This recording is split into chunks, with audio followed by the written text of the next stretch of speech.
तेलंगाना के वज़ीर आला रेवंत रेड्डी ने साबिक़ा वज़ीर आला के सीआर और उनके बेटे पर शदीद सियासी हमला करते हुए कहा कि अच्छे दिन नहीं आएंगे। उन्होंने वाज़े अल्फाज में तनकीद की कि जब तक कि सीआर का बेटा उनके करीब रहेगा वो पार्टी के लिए सिर्फ एक बोझ बनकर रहेगा। रेवंत रेड्डी ने बयान दिया कि उनका बेटा हकीकत में बीआरएस पार्टी को दफन कर देने का बाइस बनेगा। वज़ीर आला ने आइंदा के बारे में कहा कि अगर कि सीआर को दोबारा इक़्तिदार मिलता है तो अच्छे दिन के बजाय डूबने के दिन वापस आएंगे। रेड्डी ने कि सीआर की मौजूदा हालत को काबिल रहम करार दिया और उनके माजी के उरूज को याद दिलाया। उन्होंने कहा कि एक वक्त था जब होमगार्ड भी महमूद अली और एटाला राजेंद्र जैसे वुज़रा और रुकन पार्लिमान को दरवाजे से वापस भेज देते थे।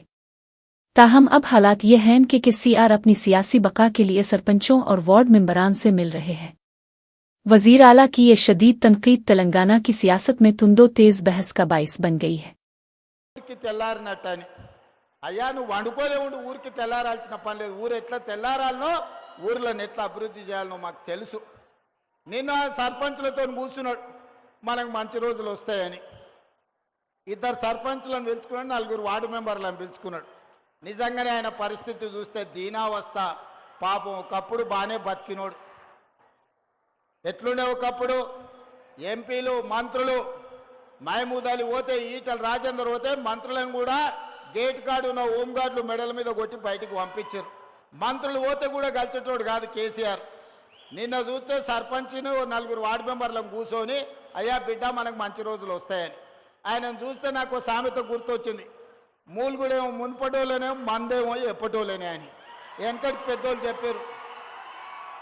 ఏదైనా పని చెప్తేనేమో మూలిగేటోడంట మందు ఉన్నది రా దావత్ అంటే నాకు కావాల్సిందే నాకు ఆపు కావాలి ఫుల్ కావాలని మూడుగుడేమో మున్పటోలేనేమో మందేమో ఎప్పటోలేనే అని నిన్న ఆయన మంచి రోజులు వస్తాయంటున్నాడు మంచి రోజులు నగదు నాయన నీకు అవకాశం వస్తే ముంచే రోజులు వస్తాయి నువ్వు నీ కొడుకు నీ అల్లుడు నీ బిడ్డ కలిసి 4 దిక్కుల తెలంగాణ రాష్ట్రాన్ని పీక్క తిన్నారు దోసుక తిన్నారు